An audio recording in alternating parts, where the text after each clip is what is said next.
Lunes 16 de septiembre, hola a todos una vez más. El pasado 10 de septiembre se celebró el Día Mundial para la Prevención del Suicidio, una fecha elegida por la Organización Mundial de la Salud, pero no solamente para limitarle al 10 de septiembre como día de concienciación, sino que todo el mes se utilizara para reflexionar y crear acciones de prevención y fomentar el diálogo sobre el suicidio. Y yo hoy quiero hablaros de ese no pillarte desprevenido que da nombre al podcast de hoy. El suicidio casi siempre te pilla desprevenido y suele sorprender tanto a la persona que decide quitarse la vida como a quienes están cerca de ella, porque el suicidio en muchas ocasiones sorprende incluso a quienes lo contemplan o lo intentan porque no se conocen a sí mismos lo suficiente, no son plenamente conscientes de sus patrones de pensamiento, de esos moldes mentales que les empujan a la desesperanza, de esas emociones desbordadas que han sobrepasado el límite y son difíciles de manejar, emociones abrumadoras, emociones fuera de control, emociones que son tan intensas que la persona se ve incapaz de manejar. La falta de autoconocimiento dificulta esa capacidad de detectar las señales tempranas de malestar emocional y de buscar ayuda antes de llegar a una crisis. El autoconocimiento es clave en la prevención del suicidio. Volvemos una vez más al psicodiagnóstico, esos chequeos psicológicos tan absolutamente necesarios. Conocer tu personalidad al dedillo para entenderte mejor, para identificar tus recursos internos, para manejar la vida en general.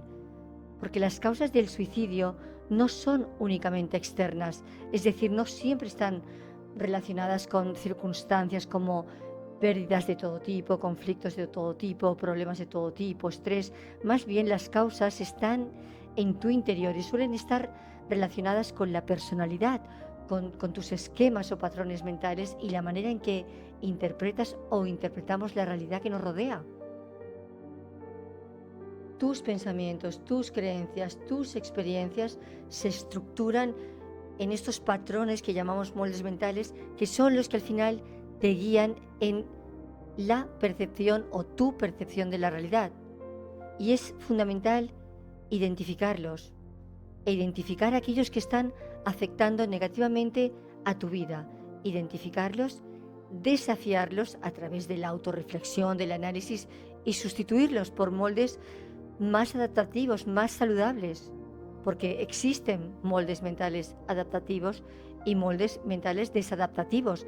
Los moldes mentales adaptativos pues nos ayudan a enfrentar los desafíos de la vida de una manera efectiva, mientras que los moldes desadaptativos, en cambio, nos pueden llevar a repetir patrones de comportamiento poco saludables y al final destructivos.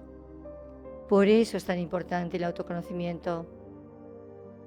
Y el autoconocimiento basado en un diagnóstico, en una evaluación exhaustiva de la personalidad para poder comprender mejor las razones que llevan a una persona a tener pensamientos suicidas.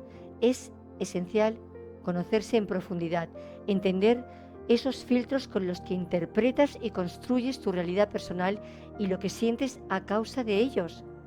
A menudo cuando pensamos en suicidio lo asociamos inmediatamente a factores externos, pues esa ruptura, esa pérdida, esos problemas, ese estrés o cualquier situación de crisis externa. Pero si bien estos factores pueden, por supuesto, influir, el origen profundo del suicidio es más interno y está relacionado con aspectos existentes en tu personalidad y en tu forma en que procesas la realidad. El suicidio no ocurre simplemente por un evento puntual o la suma de varios sucesos, sino porque en muchas personas existen esos desajustes internos en la personalidad, en su personalidad. Esto no significa que haya pues algo malo o defectuoso en esas personas, sino que a veces el modo en que interpretan la vida, cómo piensan sobre sí mismas, sobre el mundo que les rodea, está fuertemente condicionado por su personalidad, por sus moldes mentales que los lleva a sentir y a actuar de determinada manera. Tal vez no seas completamente consciente de ello, pero tu personalidad y en concreto tus moldes mentales influyen poderosamente en tu vida diaria. Y en el caso del suicidio, esos desajustes en la personalidad y esos moldes mentales desadaptativos pueden crear una visión completamente distorsionada de la realidad. Y la persona puede empezar a ver su vida como una serie de fracasos, de sentir que no es capaz de lidiar con las demandas del entorno, que simplemente no tiene el valor necesario para seguir adelante. Y es posible que perciba los problemas como insuperables, pero es esa interpretación lo que hace que la persona termine por pensar que la única salida realmente es el suicidio. Tus moldes mentales pueden ser constructivos, ayudarte a enfrentar las dificultades, o disfuncionales, haciéndote sentir totalmente atrapado, totalmente atrapada e incapaz de cambiar la realidad. Y además de esos moldes mentales, también ciertos rasgos de tu personalidad, de la personalidad, también pueden hacer a una persona más vulnerable al sufrimiento emocional. Y son esos rasgos de la personalidad, junto con los moldes mentales disfuncionales, los que crean una especie de tormenta perfecta en la mente de esa persona, que la lleva a pensar que su situación es insuperable. Ejemplos que hemos hablado aquí muchas veces: tener bajo dominio. Este rasgo se refiere pues a la falta de control o de confianza en la capacidad de influir en el propio destino. Las personas con bajo dominio suelen sentir que no tienen poder sobre lo que les ocurre y que son víctimas de las circunstancias, y ese sentimiento de impotencia puede llevar a la desesperanza y a la creencia de que no hay salida a los problemas que enfrentan. O, una vez más, la falta de atrevimiento, este rasgo que implica la incapacidad para tomar riesgos o hacer frente a situaciones difíciles de una manera proactiva. Las personas que carecen de atrevimiento suelen evitar confrontaciones, desafíos o cambios por miedo a fracasar, por miedo a hacer el ridículo, y este miedo a salir de la zona de confort puede hacer que se sientan atrapadas en situaciones insatisfactorias sin ver una vía para mejorar su vida. O la dependencia emocional. Las personas con tendencia a la dependencia emocional suelen buscar en otros la validación o el apoyo emocional constante, y esto les hace vulnerables a la desilusión cuando los demás no cumplen con sus expectativas o cuando se sienten abandonadas. La dependencia emocional puede llevar a sentimientos intensos de soledad y desesperación cuando la persona siente que no puede manejar la vida por sí mismo, por sí misma. Aquí la clave está en entender que estos rasgos de la personalidad, que estos moldes mentales no son inevitables ni inmutables, pueden cambiarse. Frente a la vida hay que ajustar, hay que optimizar, hay que implicarse. Cuando ocurren cosas en la vida, ya sean problemas serios o desafíos cotidianos, lo que determina cómo nos sentimos ante ellos no es tanto el evento en sí, el suceso en sí, la circunstancia en sí, sino cómo la interpretamos. Y aquí es donde entra la necesidad de ajustar y optimizar. La mente, cuando está atrapada en moldes mentales disfuncionales o influenciada por aspectos de la personalidad como el bajo dominio o la dependencia, puede reaccionar de manera exagerada o desproporcionada ante los problemas. Lo mismo con el hecho de ajustar. Ajustar significa tomar conciencia de qué moldes mentales estamos utilizando, y optimizar nuestra forma de pensar significa que entrenamos la mente para ver las oportunidades en medio de las dificultades. Y no se trata de un optimismo ingenuo, sino de un enfoque más realista y equilibrado. Y el hecho de implicarse en el cambio es esencial, implicarse activamente en todo proceso de cambio, cambiar esos moldes mentales y ajustar esos aspectos de la personalidad que no están del todo equilibrados. No es algo que ocurra de un día para otro, ni es un proceso pasivo. Requiere intención, requiere dedicación, y muchas veces también el apoyo de profesionales que puedan guiar a la persona en este viaje de autoconocimiento y de mejora personal. Una vez que entendemos cómo pensamos y por qué reaccionamos de determinada manera, podemos empezar a hacer esos ajustes. Y es importante recordar que este proceso no es algo lineal, no es lineal ni fácil, pero cada pequeño ajuste y cada cambio en nuestra forma de pensar suma. Implicarse en el cambio es asumir la responsabilidad de nuestra propia vida emocional, de nuestros procesos de pensamiento, reconociendo que, aunque no podemos controlar todo lo que ocurre a nuestro alrededor, sí podemos controlar cómo lo interpretamos y cómo decidimos actuar ante ello.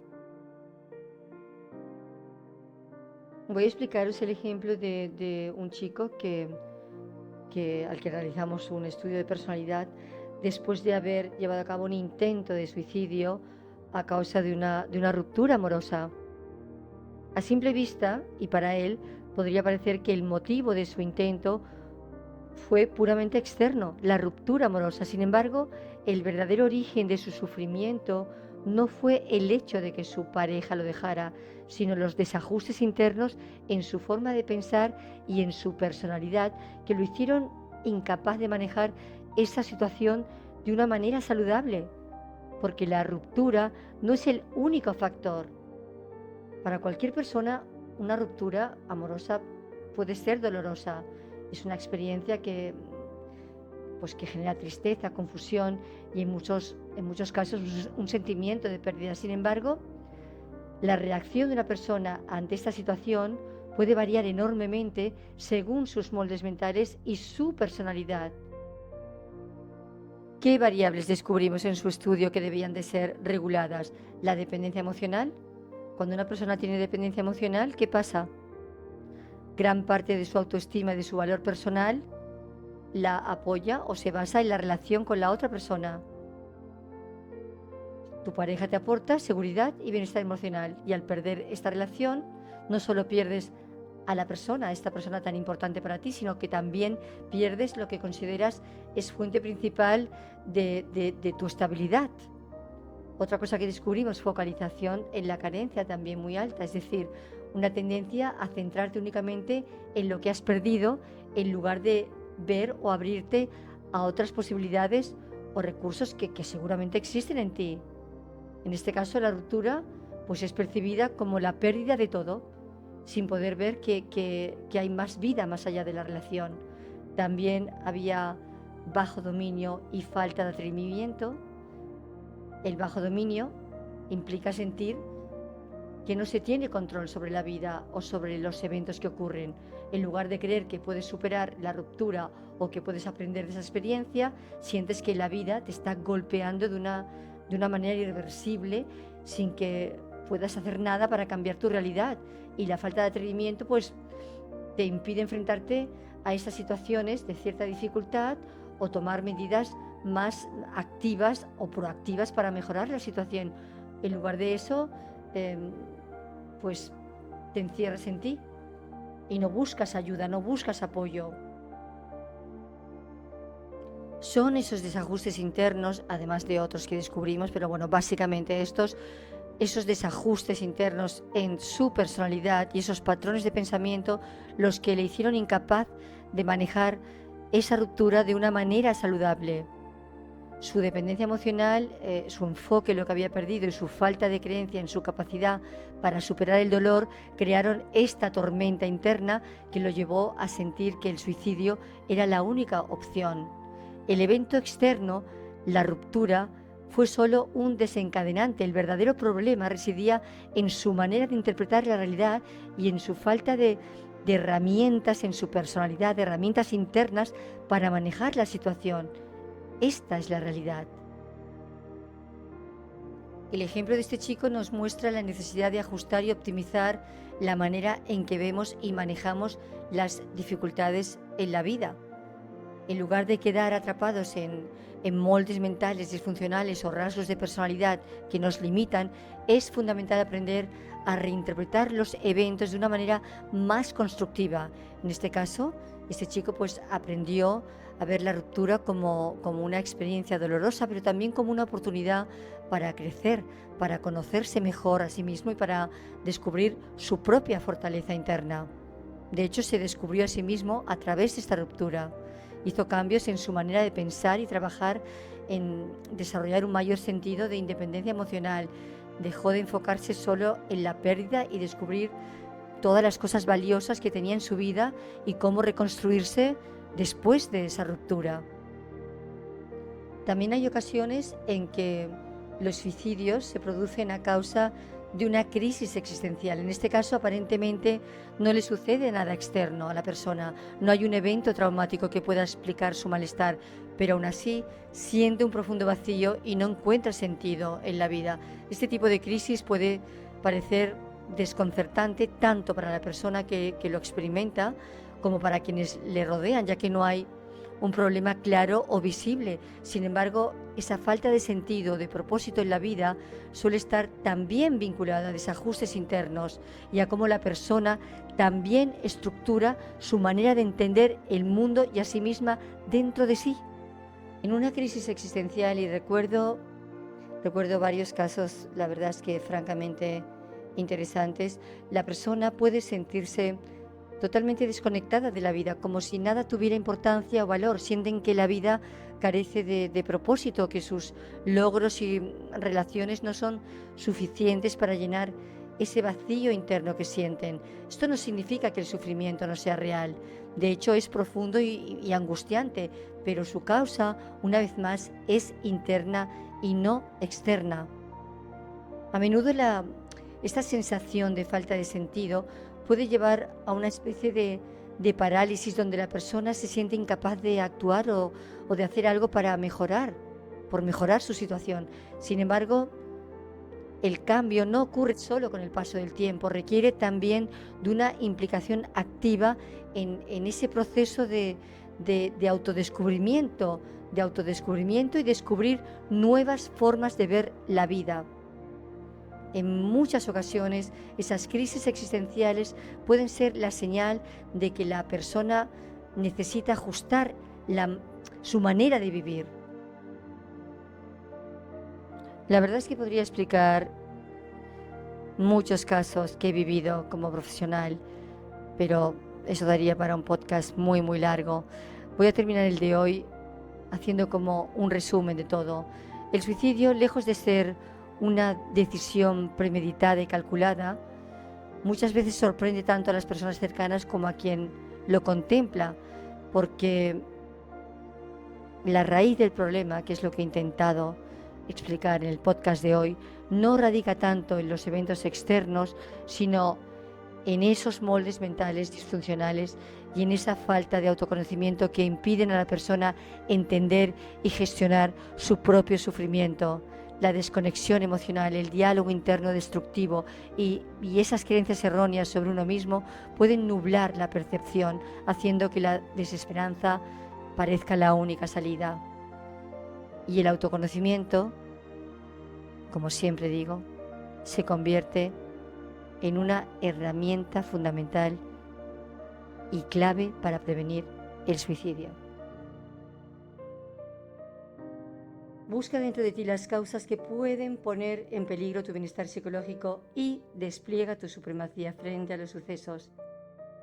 Lo digo muchas veces, despliega tu supremacía frente a los sucesos. Cuida de tu equilibrio y de tu estabilidad psicológica antes de que las consecuencias de no hacerlo sean demasiado tarde o se convierta en un factor de riesgo para tu bienestar psicológico y para tu salud mental. Existen recursos dentro de ti que ni te imaginas. Indaga en tu personalidad. Hasta el próximo lunes.